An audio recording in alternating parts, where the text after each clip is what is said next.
So, to start this journey, I you know I went to Max for probably about 8 or 9 8 or 9 months, and I think that's when I really was introduced to. This was in 88, 89. It was 89, and this is when I was introduced to just the onslaught of violence that occurs in prison. Now, Max was brand new then. Um, I walked into my cell, and the guards telling me that if anything's wrong with that cell, they're going to know it was me. And I was like, how's that? And he's like, because nobody's ever lived in this cell before. That's how brand new it was. So, um, which was kind of a weird thing. There's single cells and stuff, but not to get into so much of the minutia of the day to days and stuff, because that's really not important. What's important is that you got an 18 or was it 19-year-old guy and kid, really, um,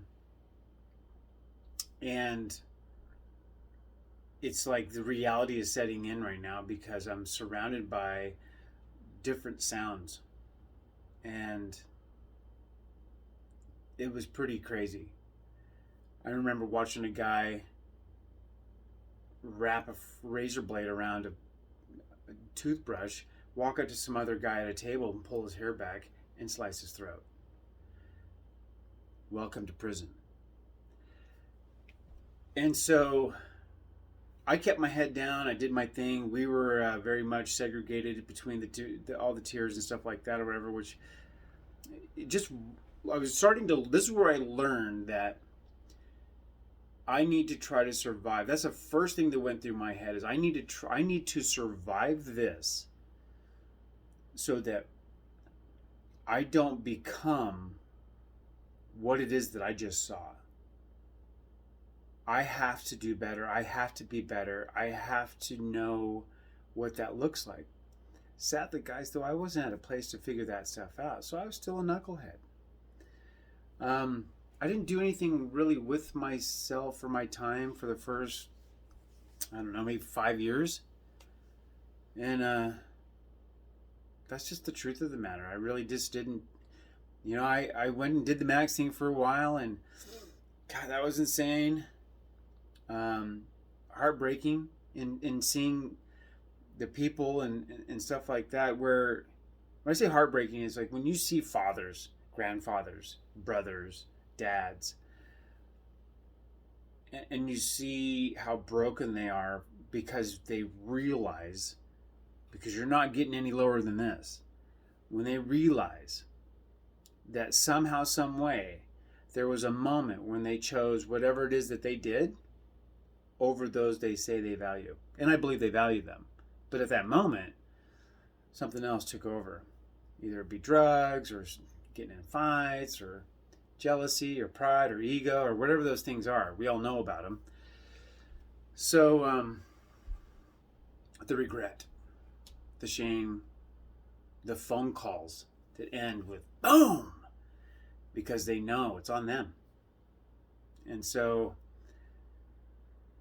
fast forwarding it to about 8 months, I finally get to the yard. That's the main yard. ISCI, Idaho State Correctional Institution, is the main body of all the prison systems in Idaho. Now, there's a lot of prisons, but that's the main one, and especially at the time. At the time, there's like 500, 600, 700, maybe, and now it's at 2,000. So I go to a place named, it's called 8 House. It's transit, and it's also the hold or segregation. You screw up in prison, you go to a prison within a prison, and that's what it is. And they're concrete slabs, no lie, concrete slabs with the mattress about that thin. And the windows, at one time that was a unit. The windows opened. You could just do this, and there's bars and stuff. But so now that it's an 8 house segregation place, the windows don't always close all the way, and it's winter. They give you 2 blankets and maybe a bug. Rough.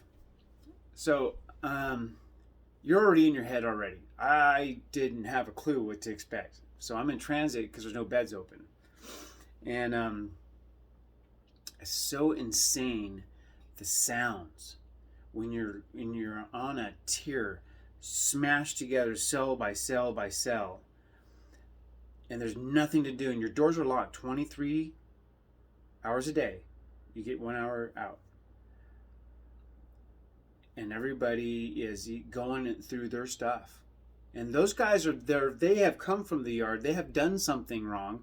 Some, not all, but some. And so it's just so crazy. The chaos, the sounds, the cacophony of madness, of guys yelling down the hall at the top of their lungs, screaming for the guard, screaming for relief. And it's everywhere. It is nonstop. It is from 5 a.m. or sooner until wee hours of the morning. And if you don't like it, well, have fun not liking it, because it's not going to stop. Especially because you don't like it. So you just shut the hell up. You try to read your book. You try to stay warm.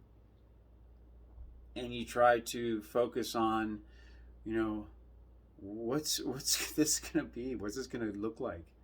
What do you want to do, Sean? Now in transit, you get your property. For the most part, you get a TV if you have one. But that time, I think I did like 30 days, like a month in there. And I was so relieved to get out into the population, but scared to death too, because now it's time. And on one of these videos, I'll show you some pictures that I look like. Yeah, pretty sad. But I finally get rolled up to go onto the yard. I go to one of the units. I think it was Nine House. Nine House is where they had a riot prior. And I had met some of the guys that were in there. One of them was related by marriage. My stepmom married his brother, kind of sort of thing. And he was a part of that. They all got drunk over there. They broke into somebody's cell and they killed the guy. And it's sad. And so I was in that Nine House area, and I did that for a little while, and I didn't know what I was going to do with myself.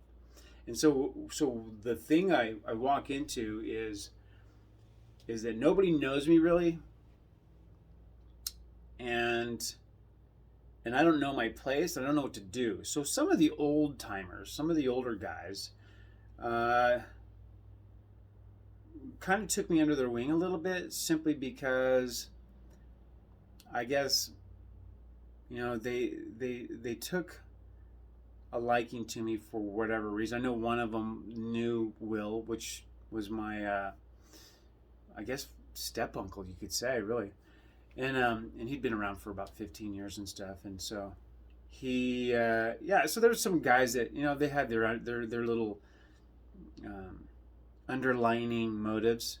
One of the things you learn in prison is that don't accept nothing and don't take nothing. And if somebody calls you out, you got to fight. And so I really did walk into this situation sort of like, and just to sort of kind of give you an idea of the mindset, is I was kind of like this with every single turn. Hey, how you doing? Good. What's up? What do you need? What do you want?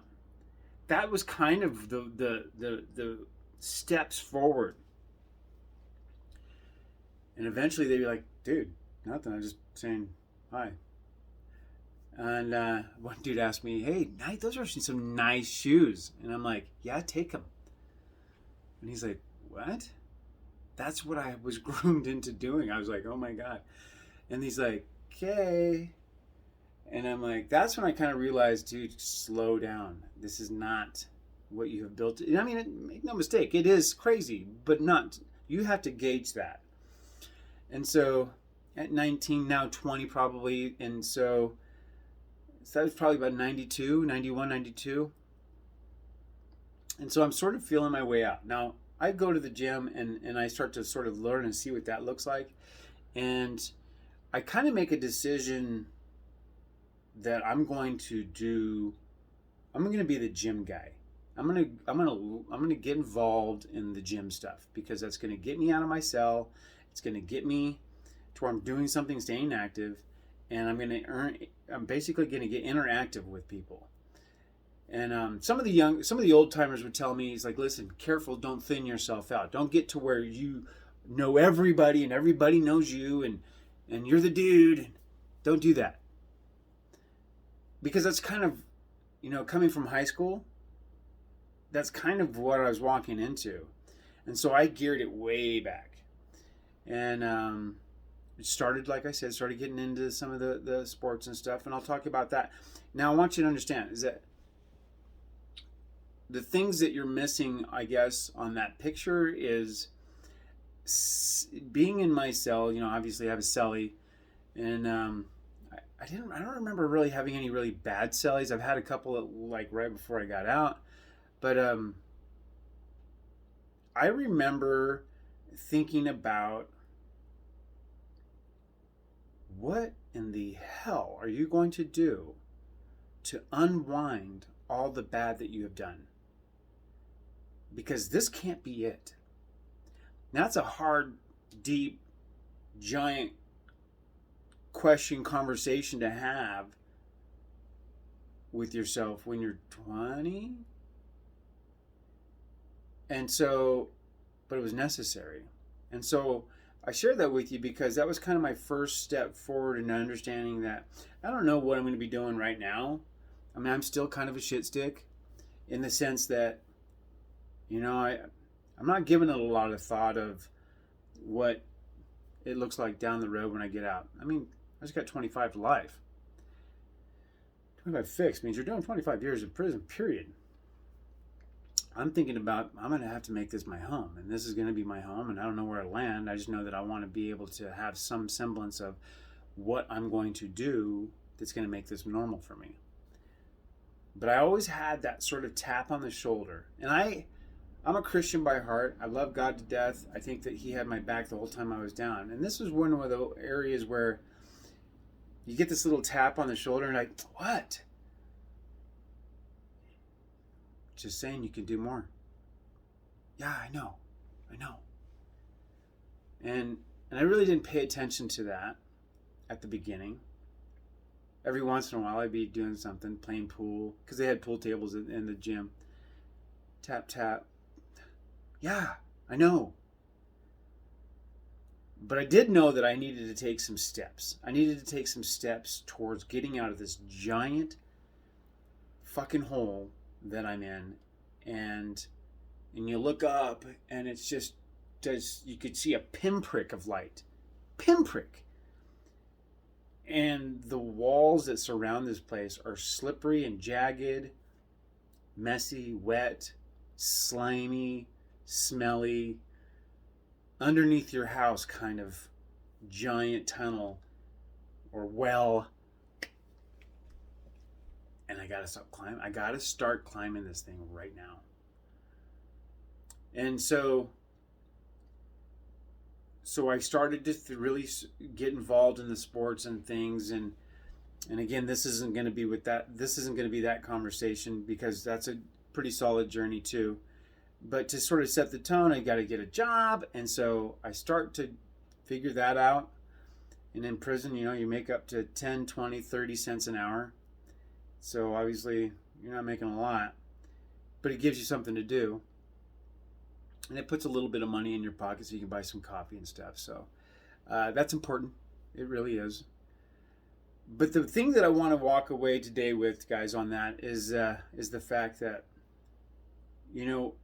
when you have that inner voice trying to convict you into doing better and to paying attention to what it is that's going on in your life, because you are more than the sum of what's going on. If you feel like that, I know that that's one of the things that really struck a chord with me, is that I knew that I was in a place where I was still kind of blowing it. But I also know that in the hidden world, in the spiritual hidden world, something was kind of trying to pull me and saying, hey, check this out. Yeah, I'll get there in a second. Interesting, huh? Anyway, guys, thank you for listening. I'll talk to you soon. We'll go more into this. Have an awesome day.